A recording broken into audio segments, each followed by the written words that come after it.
አሰላሙ አሌይኩም ወረህመቱላሂ ወበረካቱ። እንዴት ናችሁ ቤተሰብ? ሰላም ናችሁ ወይ? ላይክ ሰብስክራይብ እያደረጋችሁ ቤተሰቡን እንሻላ። የዛሬ ርዕሳችን ቀይ ሽንኩርት ምን ምን ጥቅሞች አሉት በሚለው ነው። የቀይ ሽንኩርት በቤት ውስጥ ለሕክምና ምን ምን ላይ ይውላሉ የሚሉትን እናያለን እንሻላ። ስለ ቀይ ሽንኩርት ነው የምናየው። እንደሚታወቀው ቀይ ሽንኩርት በኢትዮጵያ ብዙ ጥቅምና እንዳለው ይታወቃል። በተለይ ለኛ ለኢትዮጵያኖች እንግዲህ ለወጥ ያለውን እንትን ታውቃላችሁ። ለማንኛውም ብዙ ጠቀሜታዎችን እንዳሉት እናያለን። 14 የቀይ ሽንኩርት ጥቅሞች ወደ 15 እና ከዛም በላይ ይሆናሉ። እስቲ የተወሰኑትን እናያለን። 14 እና 15ቱን እስቲ የተወሰኑ ነጥቦች እናያለን ኢንሻአላህ። እስከዛው አብራችሁን ሁኑ። ላይክ ማድረጋችሁን አትርሱ ኢንሻአላህ። የቀይ ሽንኩርት በቤት ውስጥ ለሕክምና ምን ምን ላይ እንዴት መጠቀም እና ምን ምን ላይ እንደሚውል እስቲ እነሱን እንያቸው። አንደኛ ከጉንፋን ለመላቀቅ ይጠቅማል። አጠቃቀሙ ግማሽ ፍንካች በቀጭኑ የተከተፈ ሽንኩርት ላይ በመሃሉ አነስተኛ ስኳር ነስንሰው በመሸፈን ለሰዓት ያህል ሸፍኖ በማስቀመጥ በቀን 2 ቢመገቡ ጉንፋንን በቶሎ ያሰናብትላችኋል ማለት ነው። ሁለተኛ የፀጉር መነቀል። በተለይ የፀጉር መነቀል ሴቶች እህቶቻችን ላይ በብዛት የሚስተዋል እና የሚካሄድ ነው ማለት ነው። እና ሴት እህቶች የፀጉር መነቀል ለመከላከል የተወሰነ ሽንኩርት ውሃ ውስጥ ጨምራችሁ ከዛ አፍሉት። ካፈላችሁ በኋላ ከሻምፖ በፊት ደጋግማችሁ ታጠቡበት። ውጤቱን በፍጥነት ታዩበታላችሁ። ሶስተኛ የህፃን የሆድ ቁርጠት ለማስታገስ። ህፃናት በሆድ ቁርጠት ሲቸገሩ አንድ ፍንካች ሽንኩርት በውሃ አፍልታችሁ በየሰዓቱ ብትሰጧቸው ከስቃያቸው ፈታ ያገኛሉ። አራተኛ የነፍሳት ንክሻን ህመምን ወይም መብጠትን ለመቀነስ።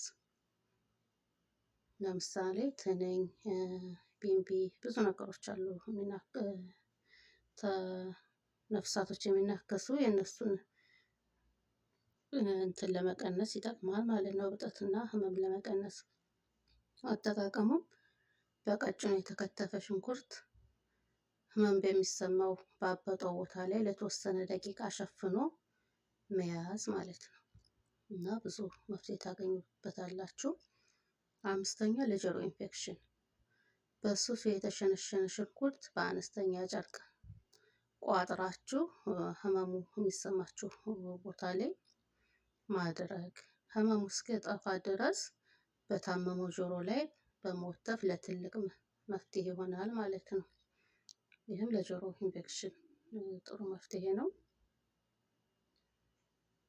ስድስተኛ ደም ለማቆም። ድንገት ጣታችን የሆነ ነገር ቢቆርጠን ወይም ቢወጋን የሽንኩርት ልጣጭ መጠምጠም ወይም በስሱ የተከተፈ ሽንኩርት መያዝ። ቁስል ላይ የሚደማው ላይ ሽንኩርት የተከተፈ ሽንኩርት መያዝ መጠቅለል ማለት ነው። በፍጥነት ደሙ እንዲቆም ያደርጋል። ሰባተኛ የአካባቢ አየር ያጸዳል። እሱም ተልጦ የተከተፈ ሽንኩርት በቤት ውስጥ አንድ ቦታ ማስቀመጥ ባክቴሪያ እና ቫይረሶችን ያጸዳል ማለት ነው። ባክቴሪያ እና ቫይረሶች ሽንኩርትን ሽታ ወይም ልጣጭ በደንብ አድርጎ ሽንኩርቱ ሽታው ያጠፋቸዋል ማለት ነው እና ቤት ለማጽዳት ያገለግላል። ስምንተኛ በፀሐይ ወይም በእሳት የተቃጠለን ቆዳ ያክማል። አጠቃቀሙም በአነስተኛ የተላጠ ሽንኩርት በፀሐይ ወይም በእሳት የተቃጠለን ቆዳ ማሸት ከኢንፌክሽን ይጠብቆታል። ይህም ቆዳም እንዲያገግም ከማድረጉ ባሻገር እንዲቀላ ያደርገዋል ማለት ነው። በእሳት ወይም በፀሐይ ብርሃን በእሳት ቃጠሎ እንደዚህ የጠቆረን ቆዳ በኢንፌክሽን እንዳይፈጠር ይረዳናል ማለት ነው። ዘጠነኛ ትኩሳት ያስወግዳል። የተላጠ በቀጭኑ የተከተፈ ሽንኩርት ከኮኮናት ዘይት ጋር አድርገው የውስጠኛ እግራችንን ካሸን በኋላ ሽንኩርቱ እዚያው በመተው በላስቲክ ጠቅልለን በማሰር ጥሩ መፍትሄ ይሆናል ማለት ነው። 10ኛ ከአፍንጫ የሚወጣ ደምን ለማቆም አንዳንዴ የሆነ አፍንጫችን መጥቶን የሆነ ነገር ሲቆስል ሲደማ የሚደማ በአፍንጫ የሚደማን ደም ለማቆም የተከተፈ ሽንኩርት በሚደማው አፍንጫ ውስጥ ለተወሰነ ደቂቃ ማስቀመጥ ደሙ ያቆመዋል ማለት ነው አፍንጫችን ላይ። 11ኛ የእንቅልፍ ማጣት ችግር ያቃልላል። የእንቅልፍ ማጣት ችግር ከመተኛታችን በፊት በትልቁ የተከተፈ ሽንኩርት በጨርቅ አስረው ወይም እንዲሁ ለተወሰነ ደቂቃዎች ሽታውን ማሽተት ከዚያ እንቅልፍ በቀላሉ እንድናገኝ ይረዳናል ማለት ነው። 10ኛ የወባ ትንኝ ከቤታችን ያባርራል። የወባ ትንኞችን ከቤት ለማባረር ይረዳል። እሱም የተላጠውን ሽንኩርት በሚተኙበት ቦታ ላይ በሳህን አድርገው ያኑሩት ወይም የተከተፈ ሽንኩርት የሚያጋልጠው የሰውነት ክፍል ይሹበት ወይም ትንኟ ከቤት ወጥታ ትሄዳለች ማለት ነው። የወባ ትንኝ የሽንኩርትን ሽታ ወይም ልጣጭ በጣም አይወደውም፣ ያባርራል ማለት ነው። ለትንኞች ለነፍሳቶች በጣም ጥሩ ነው። ቤታችሁንም ለማጽዳት ይጠቅማል። ወባ የነከሳችሁንም ቦታ እሹበት ማለት ነው። አንደኛ ቁስል ያክማል፣ ሁለተኛ ደግሞ ትንኟ ከቤት ወጥታ እንድትሄድ ይረዳል፣ ቤትም ያጸዳል ማለት ነው። 13ኛ የጉሮሮ ህመምን ያስወግዳል። የተፈጨ ሽንኩርት ውሃውን አነስተኛ ማር ጨምራችሁ በተደጋጋሚ ቢወሰድ የጉሮሮ ቁስለትን ይፈውሳል። ጉሮሮ ሲቆስል ወይ ኢንፌክሽን ሲፈጠር የጉሮሮ ችግር በአጠቃላይ በያዛችሁ ሰዓት የተፈጨ ሽንኩርት ውሃውን ዘፍዝፋችሁ አነስተኛ ማር ጨምራችሁ በተደጋጋሚ መውሰድ ማለት ነው። 14ኛ በቆዳ ላይ የሚገኝ ጥቁር ነጠብጣቦችን ያስወግዳል። እሱም ከእድሜ መግፋት በሌሎች ምክንያት በቆዳ ላይ የሚወጡ ጥቁር ነጠብጣቦችን በቀን 2 ጊዜ በተከተፈ ሽንኩርት ያለ ማለስለስ ማሸት ማለት ነው። ውጤቱን በፍጥነት ታዩበታላችሁ። 15ኛ የጉልበት ወይ እግራችንን እንደዚህ ነገር ሲያመን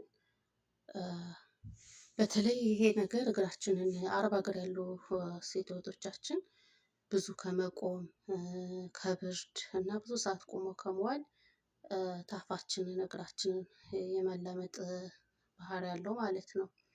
እና እህቶቼ እሱ ደግሞ 15ኛው የምጠቅስላችሁ ቀይ ሽንኩርትን ከትፋ ሳታደቁ በክብም ይሁን በቁመትም ይሁን ሸንሸን አድርጋችሁ መሀል እግራችሁ ላይ ማሰር፣ ካሰራችሁ በኋላ በፌስታል ማሰር በጣም በጥሩ ለውጥ ታዩበታላችሁ። እግራችሁን ለሚያማችሁ፣ ታፋችሁን ለሚቆረጥማችሁ እህቶቼ፣ ጉልበታችሁን ለሚያማችሁ ጥሩ መፍትሄ ነው። ተጠቅሜ መፍትሄ ያገኘሁበት ነው። እኔም እናንተም እንደዛ አድርጋችሁ መፍትሄ ታገኙበታላችሁ። ተጠቀሙ ትላችኋለሁ። እና ይሄን ይመስላል የቀይ ሽንኩርት ጥቅሞች። ብዙ ጥቅም አለው። ለእኛ ኢትዮጵያውያኖች በሙሉ ደግሞ ቀይ ሽንኩርት በጣም አስፈላጊያችንና የታወቀ ነው። ለምን እንደሚውል እናውቃለን። እነዚህም ደግሞ ነጥቦች የተወሰኑት ናቸው። በቤታችሁ እንደ መፍትሄ ተጠቀሙበት። ኢንሻአላህ የዛሬው ርዕሳችን ይህን ይመስላል። ላይክ፣ ሰብስክራይብ፣ ሼር ማድረጋችሁን አትርሱ። ቤተሰብ ያልሆናችሁም ቤተሰብ ሁኑ። ቤተሰብ የሆናችሁም ላይክ በማድረግ ቪዲዮውን በማየት ጥቅሙንም ነጥቦችንም በማየት ተጠቀሙበት እላችኋለሁ። በተረፈ በሌላ ርዕስ በሌላ ሀሳብ እስከምንመጣ ሰላም ሁኑ። ሀሳብ አስተያየት ካላችሁም ኮመንት ላይ ያስቀምጡልን። በሌላ ቪዲዮ እስከምንገናኝ ሰላም ሁኑ። ሰላም አለይኩም ወራህመቱላህ